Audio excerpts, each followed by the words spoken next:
here's Wrinkly Kong. It's Kong Kollege. It's Wrinkly Kong, back in the time when she was alive, before she got murdered.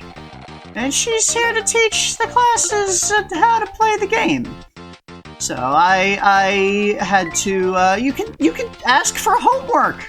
You can ask her for a homework project, because you're such good little kids. And she gives you an empty scrapbook to fill with pictures of the things that you find. Well, how do you get the pictures? Well, you murder people. She's giving you a hit list of specific enemies to murder and photograph them. So that's kind of amusing. There are some bad guys that have a little camera icon above their heads. You defeat them, and it gives you the picture. We had the photos in the previous, the Donkey Kong Country 1 for the GBA, where you would, there were certain, like, things that you would do, or places you'd go to find these cameras that you collect and find the photos. This also, in addition to certain enemies having the pictures that for defeating them, there's cameras that just lay around.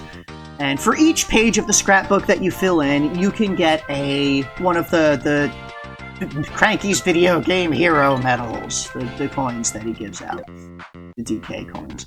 So there are more of those coins in this game than in the original, because you can get them from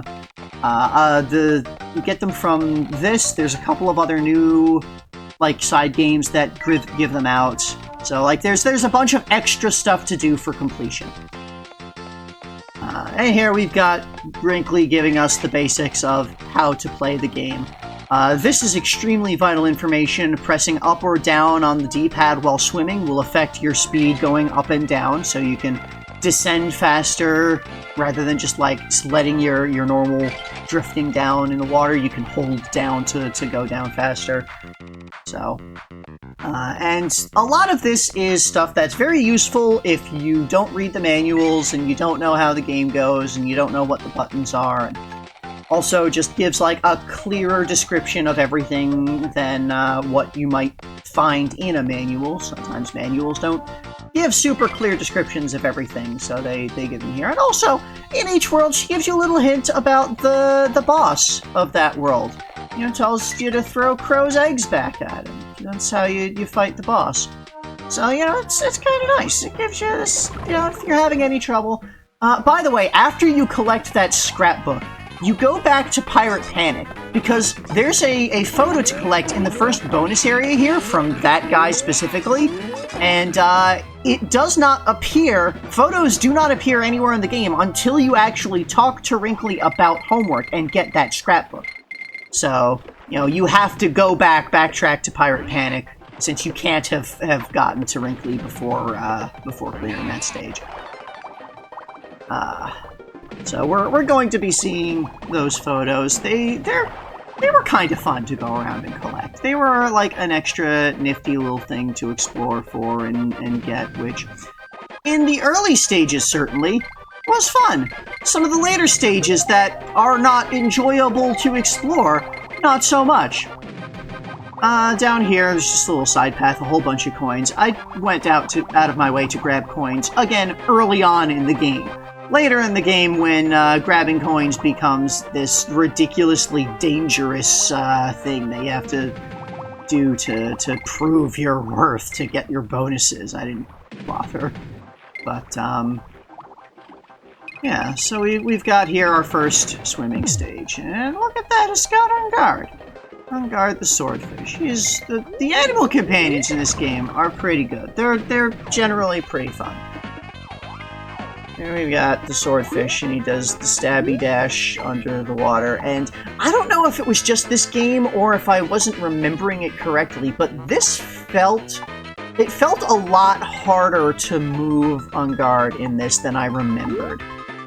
He feels very, it's like he's got, his momentum is off. It takes extra time holding the button for him to start going and get up to speed. And, changing directions takes a lot of extra time and effort. So I'm not sure if that was just me, if I was remembering things wrong. By the way, gold feather over here. You go through the wall, because in addition to...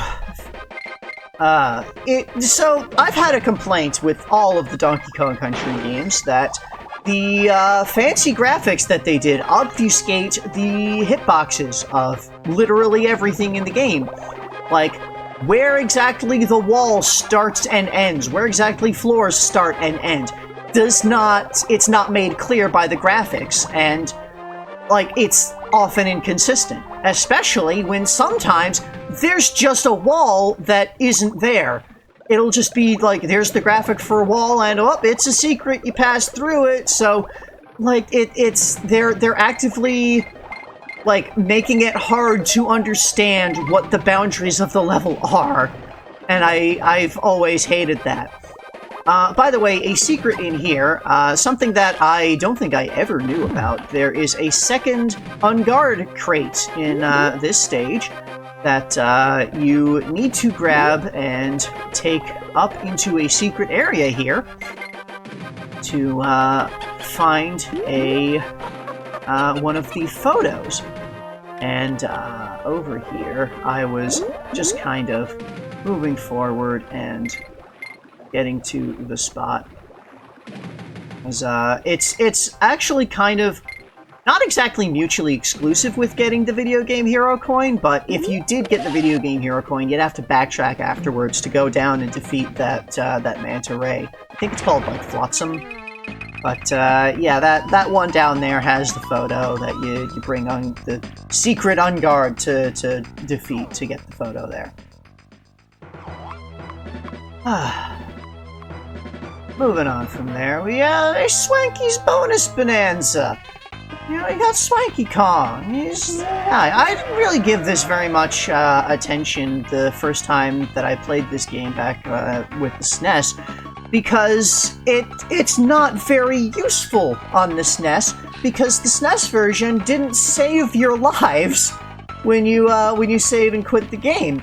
And you could not replay the bonuses when you do them. Like, you do the bonus, you answer the questions, you get your lives for doing it, and then you can't do it again, even after you save and come back and lose the lives that you got for answering the questions. So, the original version of this game, this bonus was just like this weird thing that, like, yeah, okay, you can spend coins and maybe get a couple of extra lives, but their, like, lives are this ephemeral thing that, unless you're doing a very long play session, you're going to lose all of the lives that you get when you save and quit.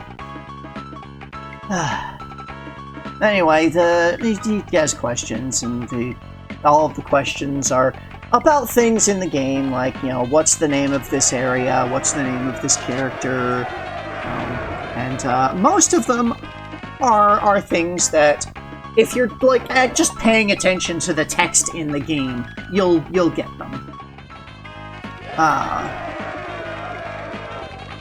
Like, some of them you do need to pay very close attention to certain screens to get the answers for, but, you know, most of them. Oh, also, the fact Candy Kong is here, that's a new thing for this version of the game.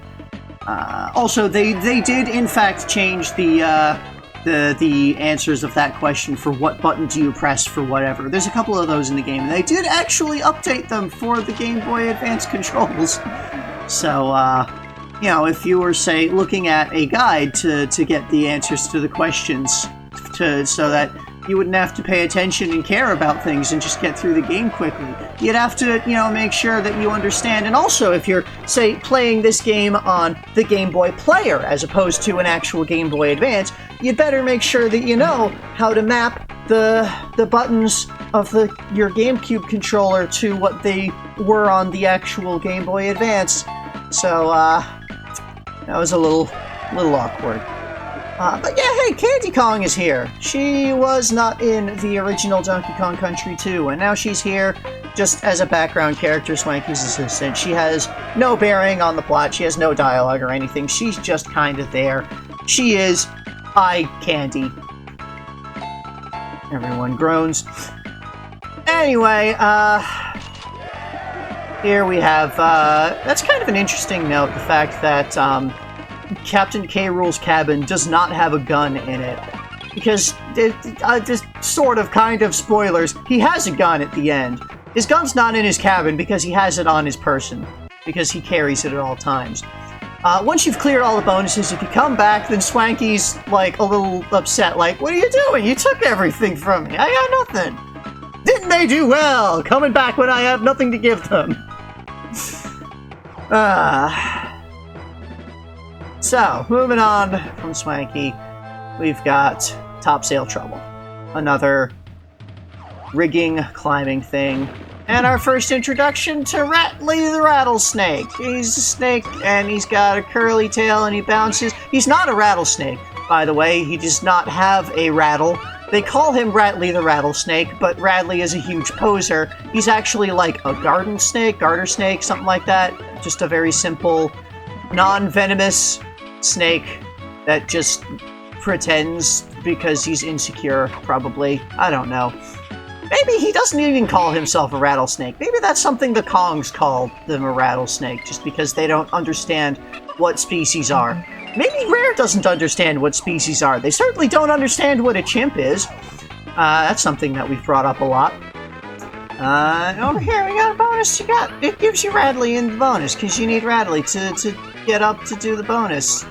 Well, you don't strictly need Rattly to get up to the bonus. You could do a team throw to defeat these guys, but it gives you Rattly for it, because that's the intended way. And, oh no, I fucked it up, and I got Rattly and just kind of came back into the barrel, because you can just go right back into the bonus barrels in most cases, almost all cases. Once you get kicked out of the bonus barrel, you are set in a spot that is pretty close to the bonus barrel, or, you know, whatever entrance to the bonus there was, that you can just kind of go straight back in. Some of them later on you'll see are a little less lenient about that, especially like the ones that you need to bring a cannonball to a cannon to get the bonus. We've already seen one of those. Those you would need to like run back for the cannonball if you needed to do that one again, and you know, sometimes it is just not possible to redo a bonus if you fail it without like restarting the level. Those ones are annoying. But yeah, here we've got rigging. There's the gold feather just kind of off on the little sail to the side there. You know, sort of there. Kind of interesting. Like Cranky gives the hints for the bonus barrels in various levels, and later on, Wrinkly will sell hints on where to find all of the photos. There's no hints anywhere in the game on where to find the gold feathers. You just have to search and find them, and some of them are in really annoying spots.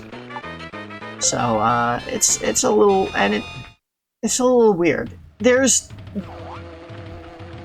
game has an issue, and I brought this up previously with Donkey Kong Country games, where you don't see it yet. Like here, exploring is a thing that is rewarded. It is constantly rewarded. You know, you look around to find things. By the way, there's a secret hook over here that leads to a secret click-clack with a photo up in the top here. This is how you're supposed to get the enough height to hit the end of level target to knock the barrel high enough.